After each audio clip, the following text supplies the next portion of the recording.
So today we're going to talk about permutations, which is an arrangement of objects in which the order is important. So for instance, if we started with some letters, A, B, and C, we could arrange those letters 6 different ways. You could arrange them as ABC or ACB. You could do BAC or BCA. You do CBA or CAB. 6 possible ways of arranging the letters. Those are called the permutations. Now, we have a way of calculating this because it's simple enough to figure it out if you've got 3 letters, but what if you've got a lot more? So we have a way of calculating it, but first I want to draw kind of an image that would help us determine. Let's start with the best month in the year. July. Well, despite the fact that you were born that month, it's still the best month of the year. Now, if I want to order the letters in July, I'm going to be writing 4-letter words. And we'll call them words even though they might not actually spell words. Now, how many possible letters could I put in the first space? 4. J, U, L, or Y. How many possible letters could I put in the second space? Only 3. Because I've already picked one for the first space, so I have 3 left for the next space. How about the third space? And the last space? 1. So for every choice I have in the first, I have 3 choices in the second. And then for every one of those options, I have 2 choices in the third. And for every one of those options, I have 1 choice for the fourth. So I have a total of 4 times 3 times 2 times 1 arrangements, which is 24 arrangements. That's how we figure out how many permutations we have. Yeah? How do you get the numbers inside the box? Well, I got 4 possible letters for the first one because I got J, U, L, or Y.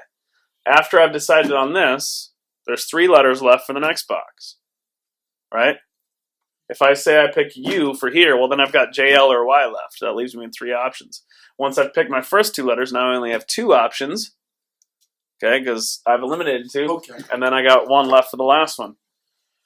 Now, if I want to figure out the number of ways I could arrange the only 2 letters, if I wanted to pull 2 letters from the word July, and I wanted to find the number of arrangements, all I would have to do is look at this with just 2 spaces. And how many possible arrangements would I have for just 2 spaces? 12. Make sense? These are called permutations. And to calculate permutations, we use a new mathematical expression formula called Factorial. Factorial looks really cool.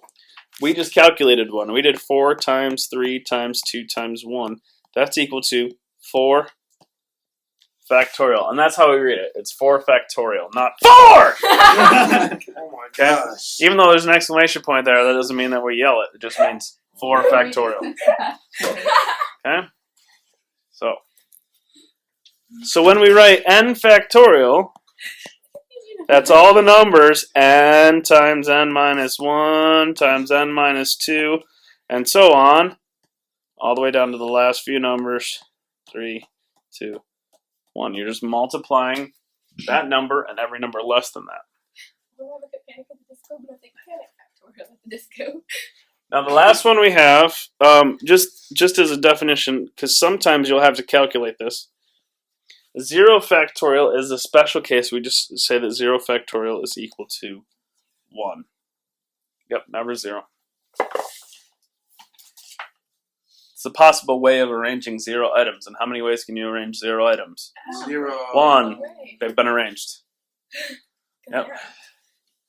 How many different ways can I hand out 0 pizzas to you guys? 1. There's only one way. That's not a nice way to teach. Yeah, well, I don't have any pizzas, so.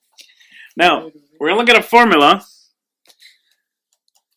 for permutations. And that formula has a little setup. It's N, P, or not NPC, sorry, NPR. That's if we have n objects and we want to pick r of them. Okay, so with the word July, we had 4 letters and we wanted to pick 2 of them. That's what we're talking about. So we would write 4PR. And here's the formula. You would do n factorial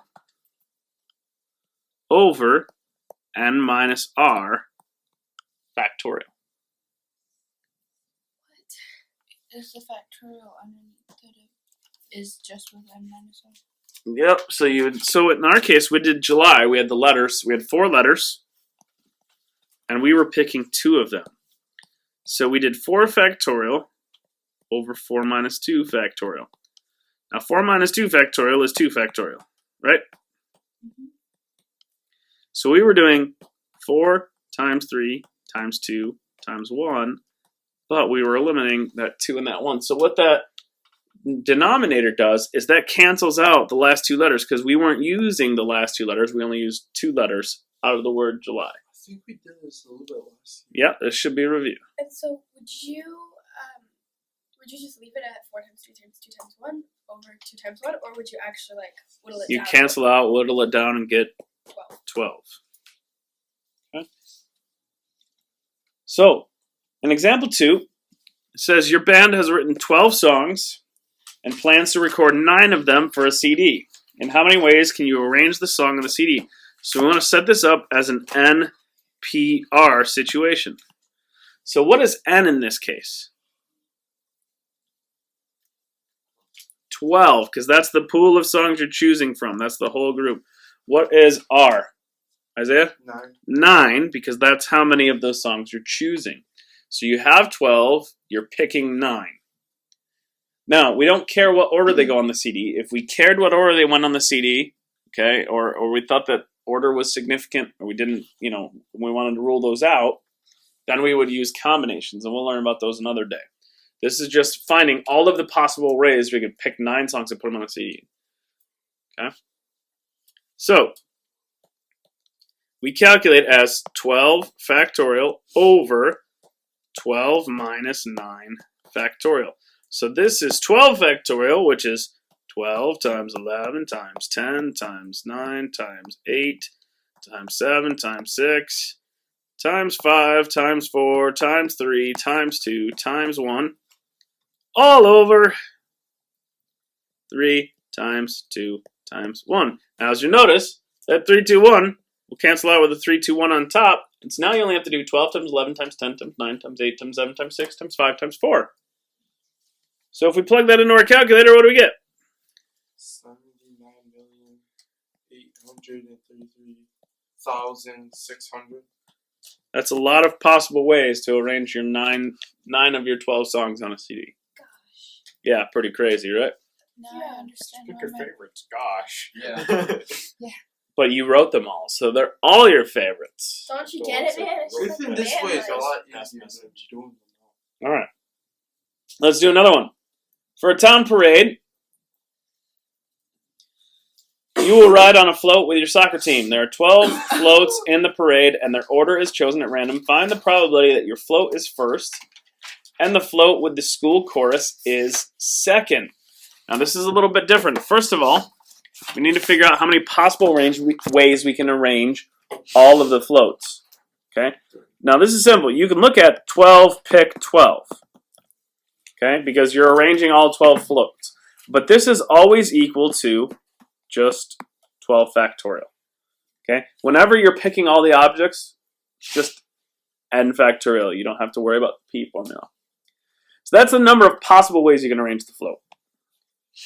Now, we're looking at probability. So that's the total number of outcomes. Let's think about favorable outcomes. And we're looking at the possibility or the probability that your float is first and the float with the school chorus is second, right? How many open spots does that leave? You're first. 10. 10. School band is second. 10. All right, so that leaves 10. So that's 10 factorial favorable ways because you don't care how the other 10 are arranged. You just want you to be first, school chorus to be second, and the other 10 to be figured out. Now, here's the thing. You can simplify this really easily. The top, let's just leave it as 10 factorial. The bottom, we can rewrite it as 12 times 11 times 10 factorial. Because it's 12 times 11 times 10 times 9 times 8 times 7. But we're going to leave that as a 10 factorial. Okay? Oh, that's cool. And then those 10 factorials cancel each other out because they're both the same value. So we have 1 on top. What's on bottom? 132. 132. So the probability that you'll be first, the school course will be second, and who cares about everybody else is 1 out of 132. That's a slim chance. Yes, it is. Does that make sense? Yes. I like Now you're probably thinking, am I going to have to do 12 times 11 times 10 times 9 times 8 times 7 times 6 times 5 times 4 times 3 times 2 times 1 in my calculator and enter those all in? The answer is no. There is a button on your calculator. Where is So it? if you wanted to do 12 factorial, you would hit 12 and then hit the math button. Math or math? Math, which is on the left. And then you go over to probability, which is the fourth choice. And 4. Wait. Okay? And then you'll see that there is an exclamation point. You'll also see that choice number 2 is NPR. So if you wanted to do, say, 12, choose 3, you would enter 12 and then go to the math button and hit the NPR button and then enter 3. And that would calculate 12, pick 3 for you. That's a number. That is a number. Wow. That's that, right? That's 12 factorial, yes. But if you wanted to do 12, pick 3, you would do 12, then go to math, over to probability, hit NPR, and then hit 3. Oh. So Okay. which one? Oh, no. NPR? Yep. And then hit 3, and you'll get 1,320. Yeah. Make sense? Yes. All right. This is cool.